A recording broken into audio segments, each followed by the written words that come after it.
only 7% of its juniors are proficient in history, 1% in geometry, and even less in algebra. When folks outside the Watts area in Los Angeles hear about Locke High School, it's usually bad news. The state ranks schools from 1 to 10, with 10 being the highest. Locke has a state rank of 1. Vicky Reyes has 2 daughters who attend Locke. After dropping in on class, she learned why the school scores so low. Class was just like a zoo. The kids were running around. They just do whatever they want to do in the classroom. And the teacher was just sitting there reading a book. Most of the times, if we weren't teaching ourselves, we weren't learning at all. Locke has long been at the bottom in academics and at the top for violence. There were sets of gangs who ran the campus. When Frank Wells became principal of Locke, he says gangbangers did all kinds of things to students, ranging from robbing them at gunpoint to knife point to beating them up. Wells was determined to turn Locke around. Step 1 was calming the violence. If you got into it, Dr. Wells would take care of you when it first happens. He would nip it at the bud before it grew into a larger problem. But when Wells continued to push reform, he ran into what he calls a brick wall. I began to require teachers to bring lesson plans to school every week because I wanted to see their lesson. The teachers union filed a grievance against me, tried to stop me from requiring teachers to come to school prepared to teach kids.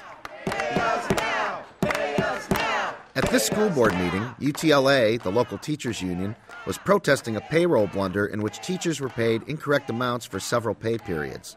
The Locke controversy was also on their minds. What Frank wanted to do was get rid of all the teachers that disagreed with him. Matt Taylor is the union rep for the area that includes Locke High. What is a bad teacher? A teacher who doesn't go along with the status quo. Those teachers who refuse to perform, who refuse to come to school prepared for our kids, I had concerns with. The major problem with Locke was Frank Wells. Because in order to even get a teacher to be seriously considered for termination, you have to have 3 years of perfect documentation on their insufficiencies. And that's just the beginning of the process. It can take possibly 100+ years to fire all the bad teachers. Turns out it takes much less time to get rid of some principals. We were calling for Frank's removal for a couple years. In May, the Los Angeles Unified School District stripped Frank Wells of his duties. The district sent 3 police officers and an associate superintendent of schools to the school site to escort me off campus and demand my keys. Now, how could that happen? Wells says that it was payback for his support of a bold plan that would have yanked control of Locke High School away from the district and the teachers union. The plan was inspired by this guy, Steve Barr. I had a dinner with Frank Wells. We hit it off. Green Dot had a history of success in its schools with like population. Green Dot is a nonprofit organization headed by Barr. It runs 10 charter schools in some of LA's poorest areas.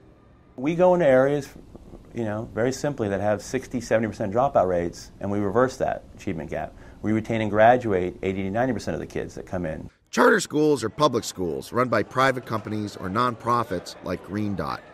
Teachers have more control over how they teach students, and principals have more control over things like who gets hired. Decisions are made at the school site, not by administrators at district headquarters.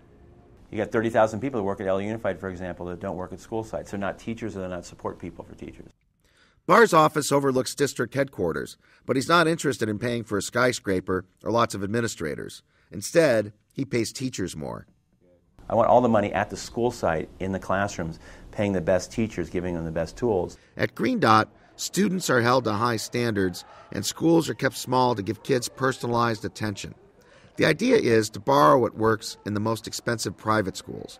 You would never spend $25,000 to send your kid to a private school that's 5,000 seats or 4,000 seats. It'd probably be 300 or 400 or 500. There were a number of key things that appealed to me about the Green Dot approach. There were safety nets, after-school tutoring, Saturday school, and things of that sort. Vicky Reyes thought the Green Dot approach could help turn Locke around. Why not try it?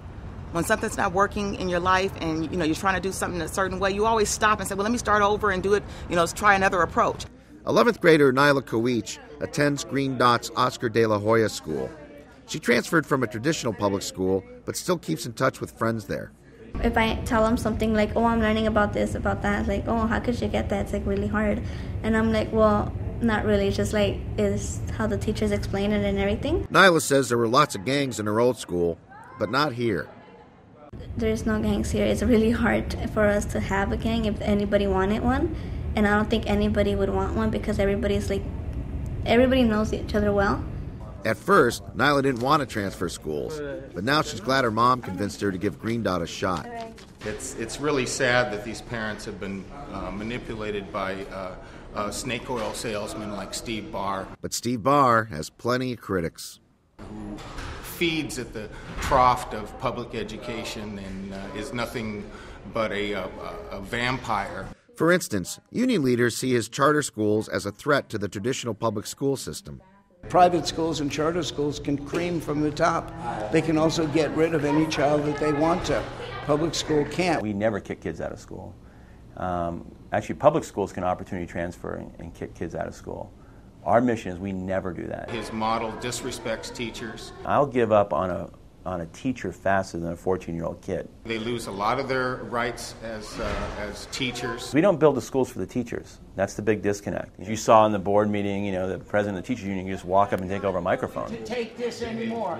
We have a set of 4 demands that must be met. Bizarre. A parent would do that. They would take them out like in about 5 words. These demands are immutable. UCLA has a lot to lose because they would lose membership. Membership means you lose money. You lose money, you lose influence. But plenty of Locke teachers don't side with the union. Many joined with Wells and pushed for a first-of-its-kind reform.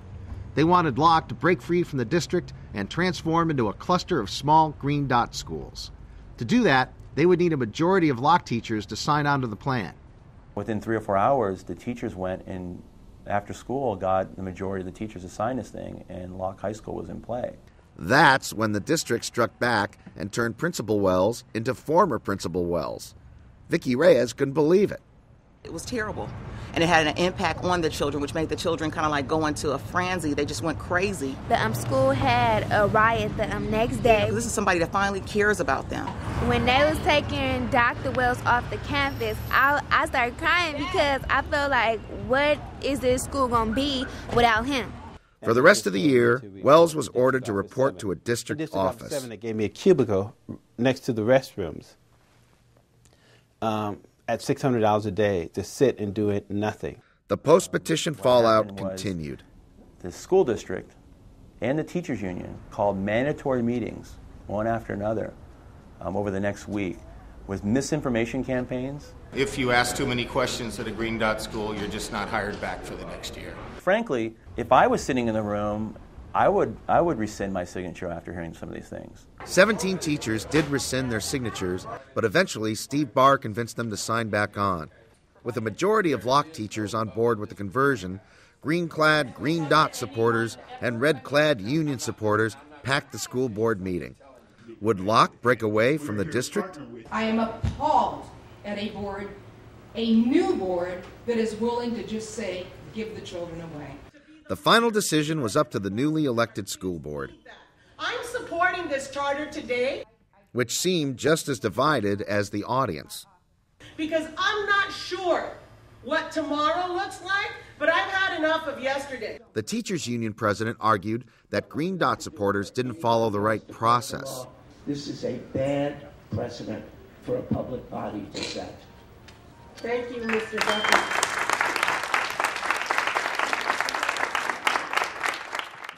Steve Barr watched anxiously. So did Frank Wells. Vicki Reyes brought her daughters and niece to the meeting to speak out in support of Green Dot. Teachers, parents, board members, president, superintendent, everybody, help our students. All right.